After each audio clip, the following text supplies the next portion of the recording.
Candidatos, programa de formación de nuevos cuadros políticos.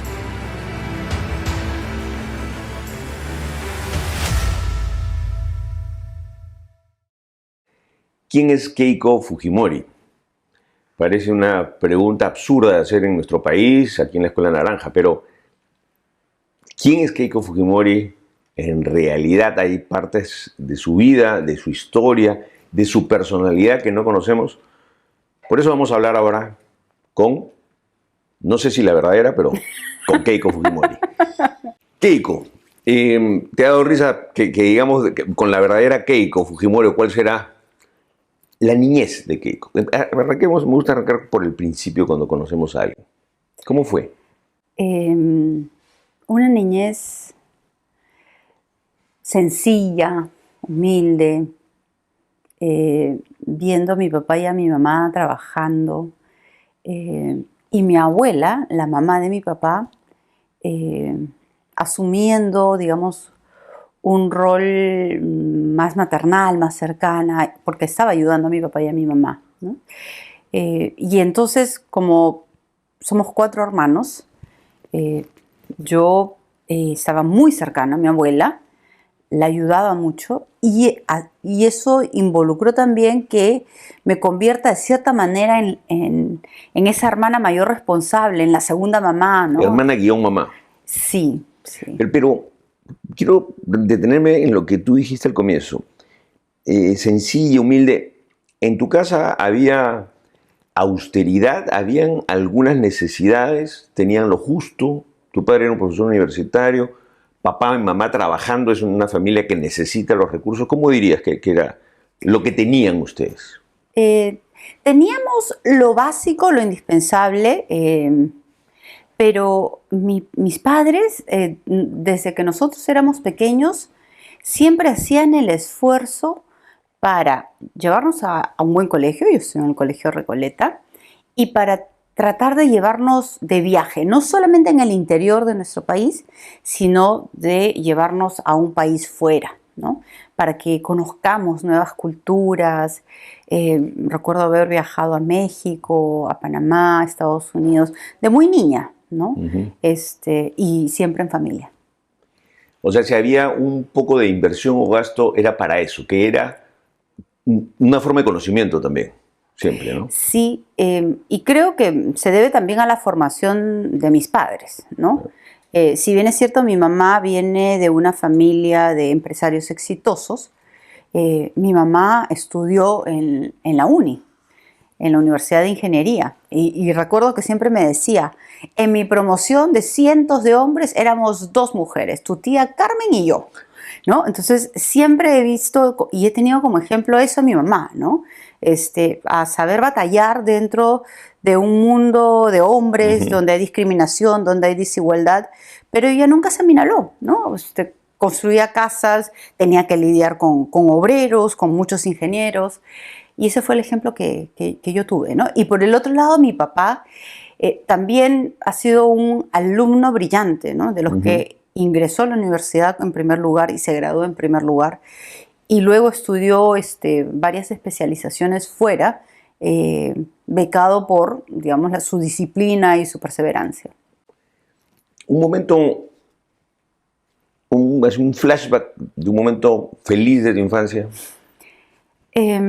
Los fines de semana, mi papá siempre le gustaba explorar. Ir al río, hacer un picnic, ir a la playa, ir al desierto, a volar cometa. Y podíamos ir, no sé, pues a algún desierto en el norte chico, ¿no? O al desierto en Villa Curianica. Llevaba sus aparatitos y probaba el porcentaje de salinización, de humedad, y le encantaba explorar cosas nuevas, ¿no? Entonces, desde muy chicos nosotros hemos disfrutado los viajes al interior del país y aprender y conocer diferentes sitios. Y de la misma manera un momento triste o duro de tu infancia. Creo que como todos tenemos varios, ¿no? Sin duda fue difícil el divorcio público.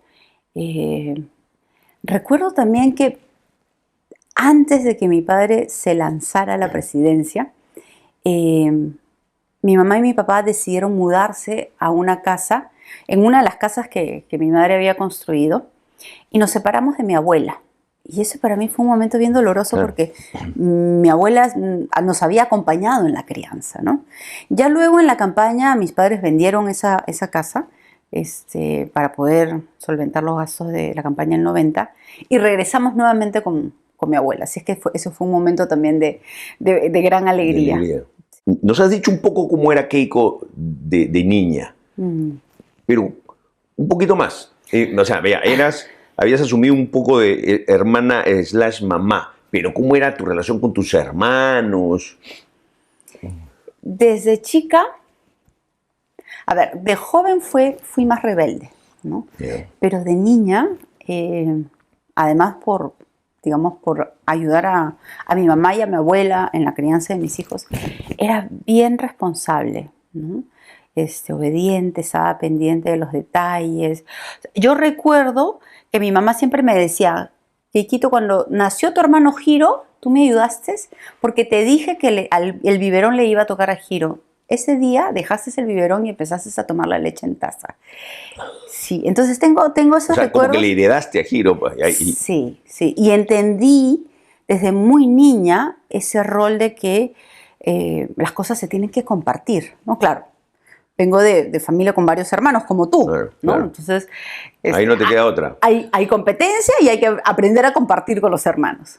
Sí, En esta niña Keiko, sí. más bien obediente, más bien siguiendo las reglas, en algún momento pasa la rebeldía, calculo, porque dijiste, cuando joven no fui tanto.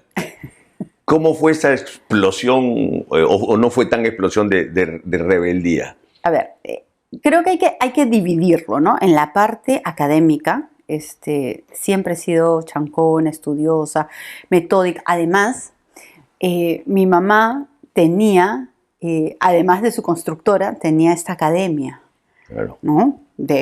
Principalmente de matemáticas. Wisconsin, ¿no? Wisconsin. Sí. Pero enseñaba también otros cursos.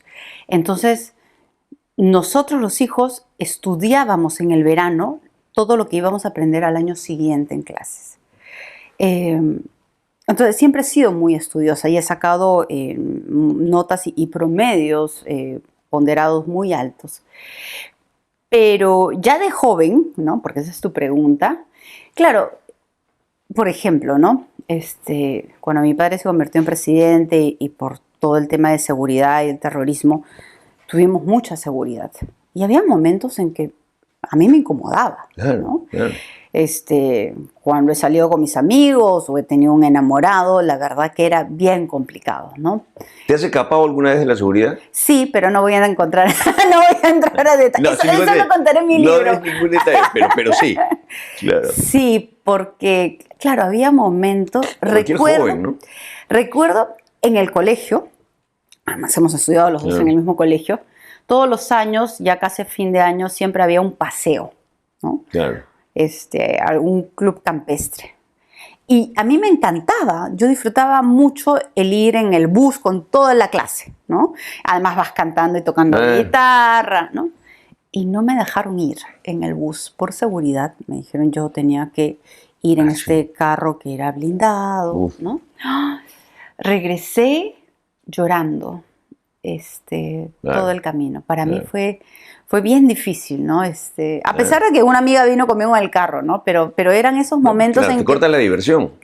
O sea, el paseo no solamente estar en el sitio. No, claro, ¿no? pues O sea, obviamente, la ida, ahí y empieza el el paseo, regreso, claro. ¿no? Sí, sí. Entonces son esos momentos en los que sí, pues yo me he rebelado, me he quejado, y me he peleado con mi papá, ¿no? Deportes. Desde chica, a ver, de niña, mi mamá nos hizo practicar a Giro y a mí, además de natación, ¿no?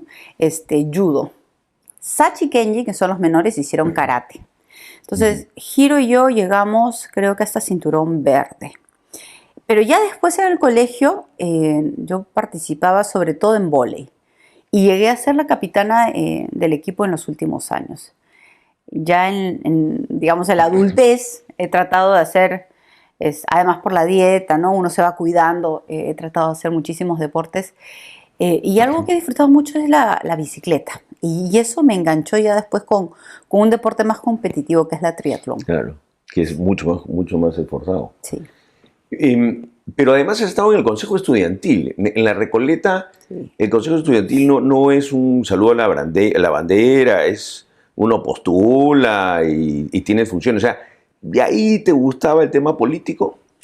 ¿O ahí te gustó? No, yo creo que me gustaba tener posiciones de servicio. Yo lo vi más como, digamos, como esa oportunidad, digamos, de dejar un pequeño legado, de trabajar con diferentes líderes dentro de mi promoción. Era un chambón, ¿no? Claro, es un chambón adicional. Sí, había que organizar varios eventos, pero la verdad que lo disfruté mucho. En ningún momento lo vi, claro, uno ya después en retrospectiva dice, bueno, era una posición de liderazgo, ¿no? Pero no, en ese momento yo lo vi como una manera de poder integrar más a toda la gente de secundaria, el poder organizar diferentes eventos. Alejandra fue la presidenta del consejo. Alejandra Laiza. Y yo acompañé, digamos, en el cargo de organización. Que curiosamente Ale Laiza tiene una posición más bien de izquierda, ¿no? Sí, no, y siempre la tuvo en toda la secundaria. Sí, desde la secundaria. Sí, hemos discrepado en muchas cosas, pero hemos coincidido en otras, ¿no? Eso es lo lindo de lo que yo recuerdo además de mi época de colegio, ¿no? Además el padre Lancier, por ejemplo, siempre fomentaba el debate, ¿no? Claro. Que es muy importante. Siempre hay diferentes formas de pensar, pero siempre con respeto y tolerancia. ¿Alguna chapa te pusieron en el colegio? No, la clásica, pues, en China. Nada más. Sí. Y de ahí pasas a la universidad, pero te vas afuera. Cuéntanos un poquito de tus estudios universitarios. Primero, la decisión de ir afuera, ¿la tenías desde el principio? Bueno, mis papás promovieron de cierta manera que tratemos de estudiar fuera, sobre todo por seguridad, ¿no? Ya habíamos sufrido 3 atentados terroristas, en Palacio y me parece en el Pentagonito. Y entonces el colegio, de cierta manera, era relativamente fácil controlar la seguridad porque había una entrada para autos y una entrada para movilidades. Pero una universidad iba a ser casi imposible para la seguridad porque hay muchísimas puertas y era muy complicado. Y esa es la recomendación, de cierta manera, que le dieron a mis padres, ¿no? Y con la oportunidad que había tenido mi papá de estudiar fuera... Eso es lo que quiero decir. Sí. Pero en el plan de vida, porque los padres siempre hacemos planes de vida para nuestros hijos, de tu papá siempre estuvo que estudien afuera, ¿no? Claro, como él había estudiado en Estados Unidos y en Francia, a él, digamos, le gustaba, anhelaba esa idea de que sus hijos fueran admitidos en o sea, una cosa es el anhelo y otra cosa es que finalmente te acepten en una universidad, ¿no? Entonces, culminada el colegio, yo primero me fui a estudiar el inglés, pero un poquito más profesional, ¿no? Porque en el colegio Recoleta el idioma más importante es el francés, ¿no? Y de hecho yo, cuando termino el colegio, hablaba el francés fluido. Y entonces sí necesitaba reforzar mi inglés. Entonces me fui a Nueva York, a una universidad estatal, y ahí pude practicar mi inglés y luego ingresar a la universidad. Y después de 1 año y medio, pido mi traslado a Boston University y me aceptaron. Por mis notas me aceptaron. Y ahí llegas a Estados Unidos y sientes como un alivio en ese momento, que te puedes mover, o sea, tampoco no te reconocían. Sí, la verdad que... Digamos, ¿eso te gustó o te chocó? Estar en el anonimato y que, digamos, nadie me conozca era un alivio, ¿no? Es más, yo recuerdo que la primera vez que llegamos se nos acercó los agentes de seguridad del Estado de Estados Unidos para preguntarnos si es que queríamos que nos acompañaran. Entonces lo conversamos con la familia y yo le pedí a mi papá que no era necesario. Y él aceptó, ¿no? Entonces se le agradeció y pudimos tener una vida relativamente normal, ¿no? En esa experiencia universitaria. Entras a Boston, Boston University. Boston es una ciudad universitaria. ¿Ahí ya te relajaste un poquito más? O, digo, no en estudios, porque en estudios siempre he sido changona, pero en tu vida, si ya salías un poco, te ibas a alguna discoteca, alguna cosa así. Sí, no, obvio, he tratado de disfrutar mi juventud, pero a los 19 años, o sea, estando ya en Boston University, asumo el reto y la responsabilidad de ser primera dama. Entonces, en las vacaciones largas, en Navidades, yo siempre regresaba, ¿no? Y trataba de cumplir con tantas responsabilidades que tenía, ¿no? Como presidenta de la Fundación por los Niños del Perú, luego formé la Fundación Cardio Infantil para ayudar a niños que sufren del corazón y el propio, digamos, cargo de primera dama, que eran funciones protocolares, claro, pero que demandaban bastante atención, ¿no? Tu época de primera dama ya es una época más pública, creo que se conoce más. Tu padre deja la presidencia, tú regresas y ahí conoces a Mark.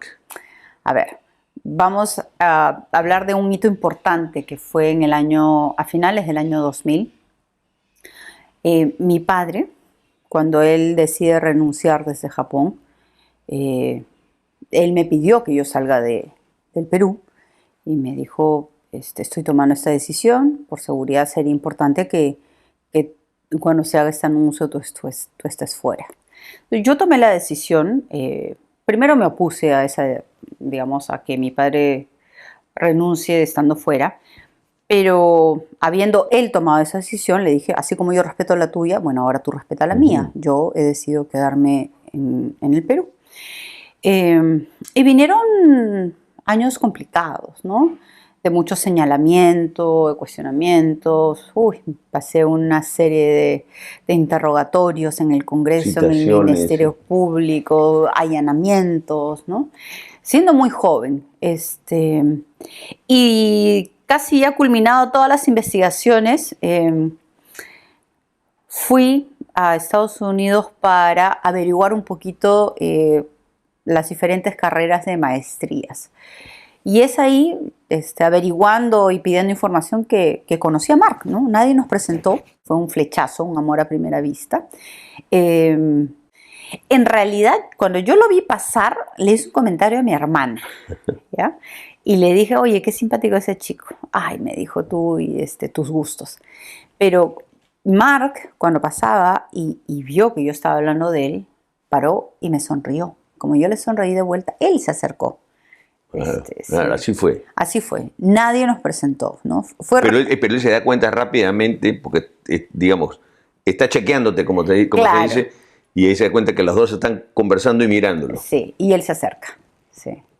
Entonces se me acerca y me dice, ¿qué estás haciendo acá en esa universidad? Entonces le muestro los papeles y le digo, en realidad no soy estudiante de esa universidad, me encantaría hacerlo. He venido a pedir información. Y me dijo, bueno, yo soy estudiante de primer año, si quieres te puedo ayudar. Entonces empezamos a caminar, estábamos saliendo de la universidad y ahí me dice, ¿no? Llegamos a la calle y me dice... ¿Y tú estás con tu hermana que le dijiste chao? No, mi hermana caminaba a mi lado, escuchaba nomás, ¿no? Y entonces llegamos a la calle y me dice, ¿a dónde te vas? Entonces le digo, voy a ir a un café, a tal café con mi hermana. Me dice, qué coincidencia, yo también. Obviamente estaba mintiendo, ¿no? Que quería subirse al taxi con nosotros. Y entonces intentó subirse al taxi, literalmente, ¿no? Y Sachi lo miró y le dijo, oye, disculpa, no te conocemos. Claro. Si tú quieres ir al café, te encontramos allá, pero tú toma tu propio taxi, ¿no? Y lo botó. Y Mark nos siguió y se apareció en el café. Y ahí empezó lo que es esa historia de amor. Tenemos 16 años de casados. 16 años. Sí. ¿Por qué decides, podrías haberte quedado? ¿Por qué decides regresar al Perú? ¿Ya decides regresar con un plan o porque extrañas? En noviembre del año 2005, estando además en el tercer ciclo de mi maestría, mi padre decide tomar un avión del Japón a Chile. A él lo detienen y entonces con Marc vamos a visitarlo. Y estando en Chile, mi padre y los diferentes dirigentes del partido, habían varios partidos fujimoristas, me piden que asuma el reto de ser candidata. Yo en ese momento dije, no puedo contestar esta invitación, lo tengo que conversar con mi esposo.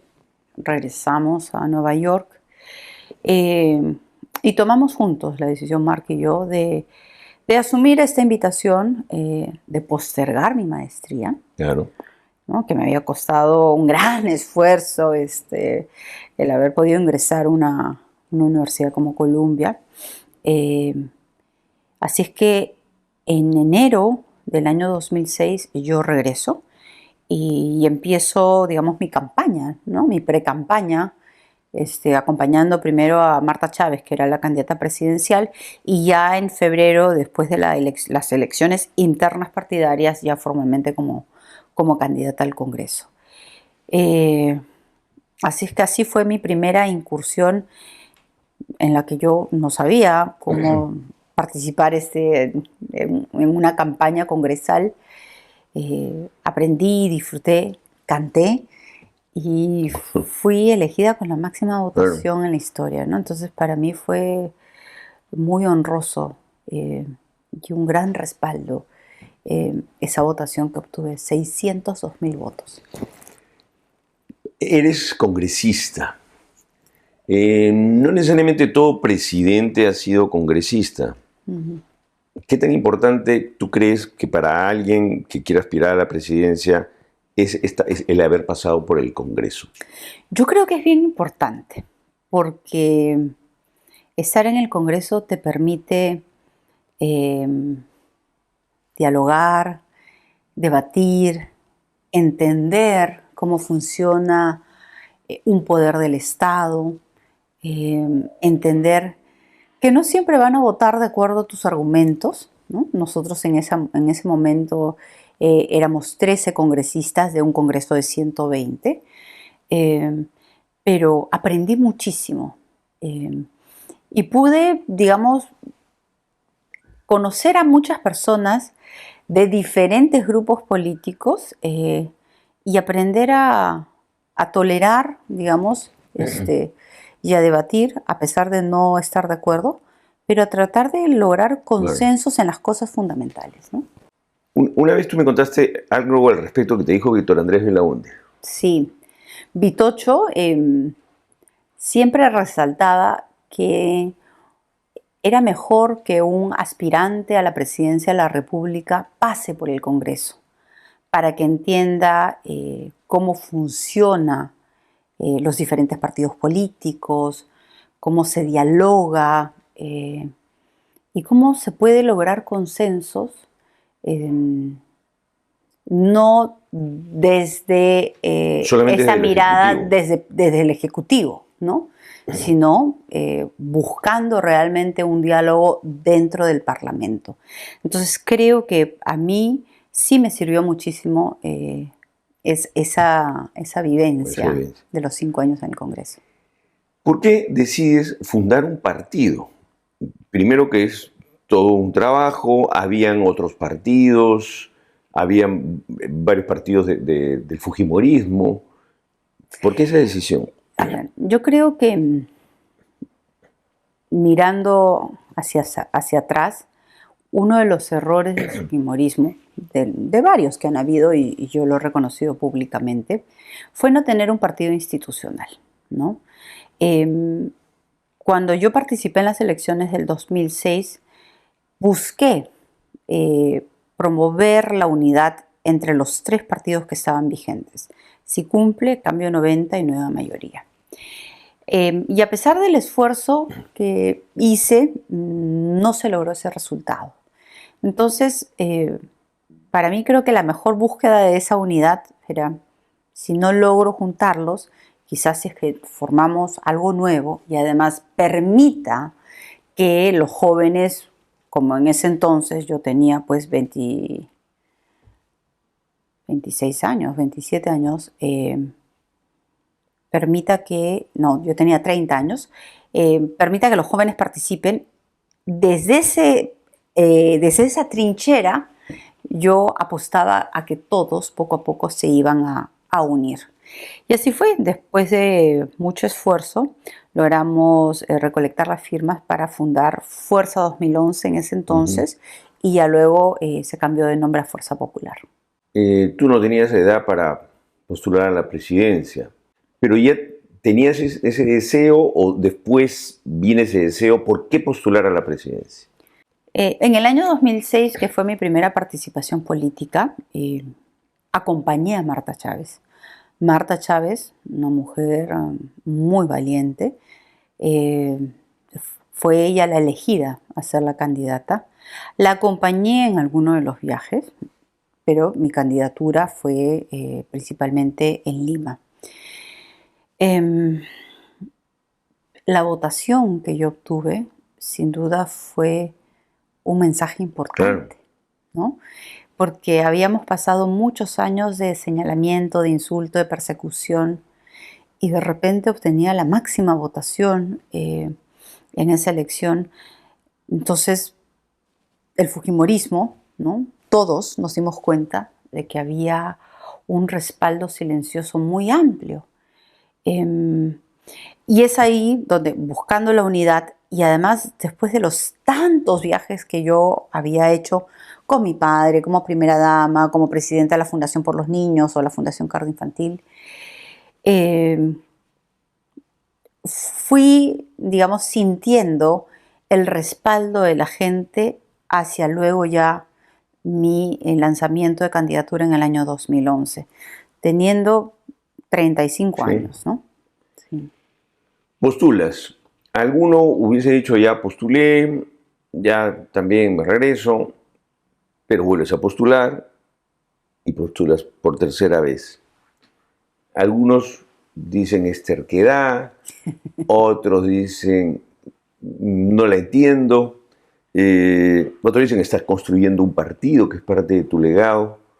¿Por qué esa perseverancia? La postulación del año 2016 fue una decisión mucho más institucional. Veníamos trabajando de muchos viajes alrededor de nuestro país y ya habiendo participado 3 veces, además en campañas municipales y regionales. Y entonces mi decisión de participar era una decisión, sí, partidaria, con una mayor experiencia, ¿no? Pero ya la tercera vez, esta última participación, no estaba dentro de mis planes. Es más, yo había hecho una pausa en la política. Y lo habías dicho. Sí, lo había anunciado. Pero obedece más a esta situación de emergencia por la que estamos viviendo, ¿no? Tanto por el COVID como por la crisis económica. Entonces, ante esta situación tan difícil, habían 2 opciones: o ponerme de costado o por lo menos intentar armar una propuesta para nuestro país. Muchos decían que era en vano, pero dije, bueno, prefiero quedarme con la tranquilidad, por lo menos hacer ese intento, ¿no? Y se armó un súper equipo, un gran equipo técnico. Hicimos una presentación de un buen plan y fue acogido por la población, ¿no? Nos permitió entrar una segunda vuelta y, bueno, ya todos conocemos lo sucedido, ¿no? Estamos conociendo a Keiko y poca gente sabe la dedicación, porque hay líderes de partido que son líderes hacia afuera y hay líderes organizadores. Tú le dedicas mucho tiempo a Fuerza Popular. Además, apenas acababa la segunda vuelta, yo personalmente creí que ibas a descansar un poco más de tiempo y ¡boom! Entras nuevamente. ¿Qué es para ti? ¿Cuál es el legado de Fuerza Popular para el país y el tuyo con Fuerza Popular? El trabajo de la construcción de una institución no se hace solo de un evento, de una campaña, y no se hace solamente en los momentos electorales. Se hace sobre todo en los momentos no electorales. Y creo que ese va a ser el legado más importante que yo quiero dejar en mi país. La construcción de un partido sólido, institucional, organizado, con cuadros dirigenciales, con líderes y que trabajen con propuestas concretas, tanto para las diferentes elecciones distritales, provinciales, regionales, como también en esas miradas para elecciones nacionales y congresales. Formar cuadros es una labor titánica, ¿no? Hoy que vemos, por ejemplo, a Rosángela viene estudiando, trabajando, participando en cursos desde hace 7, 8 años, ¿no? Flor Mesa, Marco Pacheco, Marjorie Condeso, son chicos que han venido formándose, ¿no? Y a mí me llena de orgullo verlos crecer. Entonces, para poder lograr eso, hay que estar enfocados siempre viendo de qué manera podemos ir incrementando sus conocimientos académicos, sus conocimientos de la realidad nacional y preparándolos para diferentes retos, enseñándoles que además a veces se gana, a veces se pierde, pero lo importante es participar, ¿no? Tenemos 11 años de vida institucional y para mí es un honor el haber participado. Soy la única mujer que ha llegado 3 veces a una segunda vuelta. Y ya para mí eso es motivo de una profunda gratitud hacia el pueblo peruano. Haberte llevado 3 veces a esa posición, ¿no es cierto? Ya porque lo que queda ya después se deciden los votos, un poco de suerte, un poco de trampa de otros, etcétera. Pero ya esa es la posición. Pero me llama la atención que tú digas que ese quieres que sea tu principal legado. Podrías eventualmente postular una 4ª vez, llegar a la presidencia, pero tú sientes que este es un legado quizás más importante, por lo otro sería una administración. Sí, yo creo que el partido, y siempre he hecho esta reflexión, ¿no? Va más allá de un nombre, de un apellido, tiene que perdurar en el tiempo y para eso hay que fomentar, no solamente reconocer a quienes llevan años trabajando y ayudando al fujimorismo, pero sino también fomentar la renovación constante y la convocatoria de los jóvenes. Entonces, ese trabajo y esa mezcla hace que sea una labor muy minuciosa, de mucha dedicación. Y una de mis preocupaciones con la pandemia era cómo continuar con estas capacitaciones, ¿no? Y de repente estas herramientas virtuales fueron una oportunidad para llegar a muchas más personas, ¿no? Entonces la Escuela Naranja nos ha permitido tener más de 3.000 graduados y la expectativa cada vez crece más, así que yo agradezco a todos los alumnos, los estudiantes que se inscriben, que participan y que terminan además todos los cursos. Te quiero preguntar, porque tú siempre estás dando consejos políticos, a mí me has dado muchos consejos, pero antes de esto, ¿qué características nuevas debería tener Fuerza Popular para ti? Es decir, ¿cuáles deberían ser sus pilares de identidad, no ideológicos, ¿no? O sea, ¿cómo lo concibes a Fuerza Popular en el futuro, ¿no? Sí, creo que en una de las clases, justamente en la Escuela Naranja, he hablado de 3 pilares fundamentales, ¿no? La unidad, la disciplina y la lealtad. Pero creo que le podría agregar algunos otros más, sobre todo cuando uno decide llevar una camiseta partidaria. Pero si es naranja, el reto es mayor, ¿no? Y yo creo que en este caso tiene que tener una dosis de valentía, ¿no? Porque llevar la camiseta naranja implica además, lamentablemente, ¿no? Críticas, ataques injustos, participar en política significa tener resiliencia, resistir, perseverar, ¿no? Y yo creo que todo esto, que lo veo en sus diferentes dirigentes, poco a poco se está consiguiendo.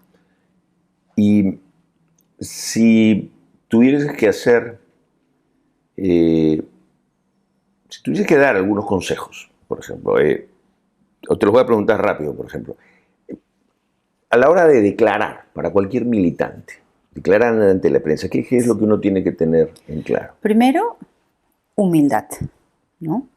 Yo creo que cuando uno declara, tiene que primero escuchar, ¿no? Y prepararse.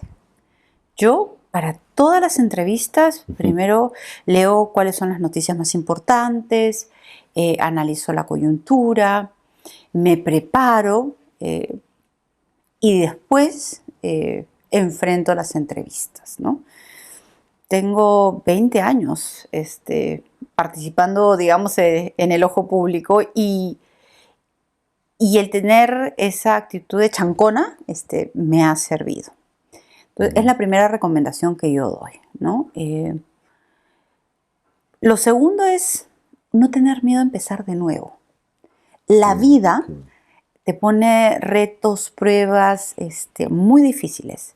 Esta pandemia, sin duda, va a cambiar la humanidad. Pero en general mi recomendación es esa, no tener miedo a empezar, a innovar, a emprender nuevos proyectos, ¿no? No solamente en la política, sino en proyectos personales. Cada día es una oportunidad de aprendizaje y para eso uno tiene que escuchar. Y por eso es tan importante ser humilde. En las reuniones, en una reunión, porque en nuestro país a veces las reuniones pueden dilatarse, tú eres muy organizada para eso. ¿Para qué reuniones? Para un tipo de reunión de militantes, por ejemplo, para tomar decisiones. Normalmente, para una reunión de dirigentes, para una reunión de congresistas, para un meeting con la población, acostumbro ceder el micro a 3, 4, 5 personas. Porque es bien importante entender lo que están sintiendo los ciudadanos, ¿no? Y después hacemos el uso de la palabra a quienes estamos dirigiendo las reuniones. Pero la otra cosa es no solamente ceder el uso de la palabra, sino escuchar con atención. Yo acostumbro además a apuntar, porque creo que uno tiene que escuchar con mucha dedicación. Y eso es algo que yo recuerdo mucho de mi padre, ¿no? Cuando él era presidente, anotaba todo en su libretita. ¿De qué te arrepientes en política? Si tuviera que vivir todo lo que me ha tocado vivir, creo que cada uno de los momentos, incluso los difíciles, me han dado una lección importante. Creo que intentaría ser más dialogante. En general, cuando tú me has hecho la pregunta inicial, ¿cuál es, digamos, tratando de conocer a la Keiko real, ¿no? Yo diría que la diferencia entre la Keiko pública y la que ahora estamos hablando, la percepción de la gente es que Keiko es fría, ¿no? Y yo creo que yo me considero ser mucho más sensible de lo que la gente piensa. Sí, y eso es lo que uno lo siente cuando ya te conoce y que lo dice mucha gente después de que te ha tratado, ¿no? Que eres además sensible y que puede ser hasta mucho más considerada que el promedio de la gente. Pero eso no necesariamente se ve. ¿Por qué? Porque creo que me faltó ser más dialogante, porque creo que me faltó, digamos, dar a conocer un poco más de la Keiko interior. Antes de cerrar, tus hijas, nuestros hijos siempre son diferentes. Cuéntanos. Kiara y Kaori. Yo creo que además ser mamá es la bendición más grande que he recibido de Dios, pero también es una responsabilidad enorme, ¿no? Aprender a ser mamá es más difícil que ser candidata presidencial. Pero ellas son mi fuerza, son mi motivación, y en los momentos más difíciles, ellas han estado siempre a mi lado. Me acompañan, saben lo que hago. Así es que yo, después de lo que me ha tocado vivir de la privación de la libertad, disfruto cada momento que estoy con ellas. ¿Qué te gusta hacer con ellas? ¿Qué disfrutas? De todo.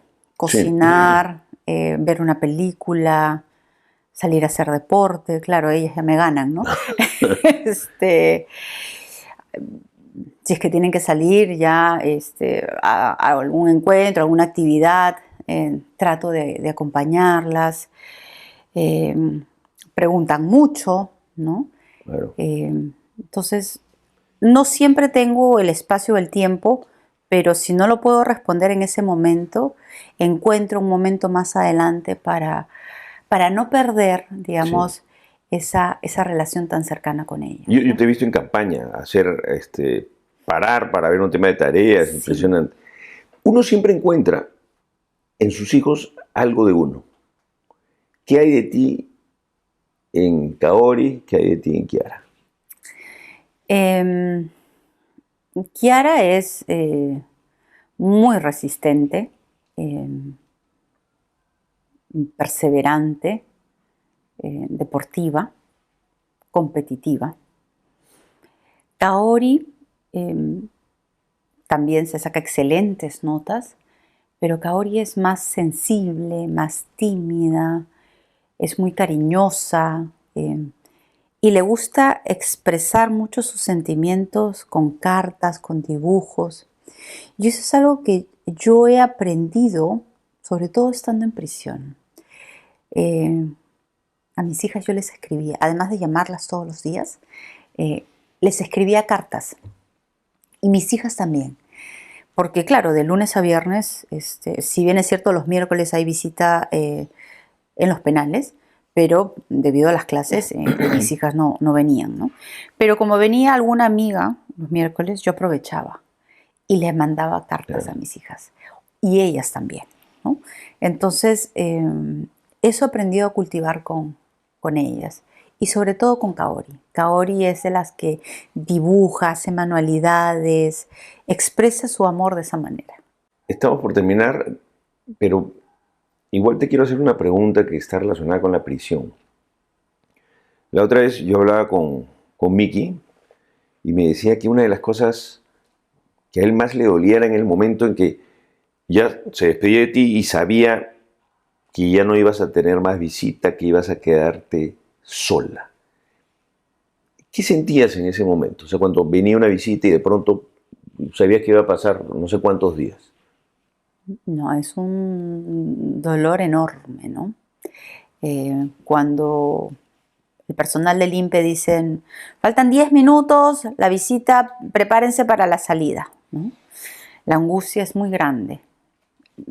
No solamente en mí, sino en la familia, y lo veíamos pues Y las otras, claro. Con las compañeras también, ¿no? Pero yo creo que hay que ver las cosas con gratitud, ¿no?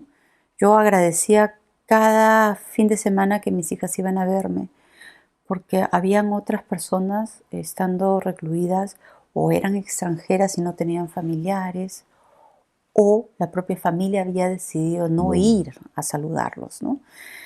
Entonces, yo creo que mucho depende cómo uno vea las cosas. Y he aprendido a verle siempre lo positivo, incluso en los momentos difíciles. El político está marcado por su país, ¿no?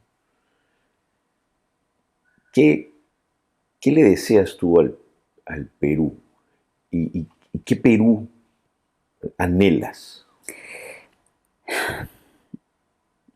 Nos falta mucho todavía como nación. Acabamos de cumplir 200 años como república. Deseo que nuestro país tenga desarrollo, crecimiento, unidad, reconciliación, oportunidades, sobre todo para los jóvenes y para los niños. Esperamos que se resuelva y que se enfrente mejor esta pandemia que tantas vidas se ha llevado. El reto es muy grande, pero soy optimista y creo que sí se puede.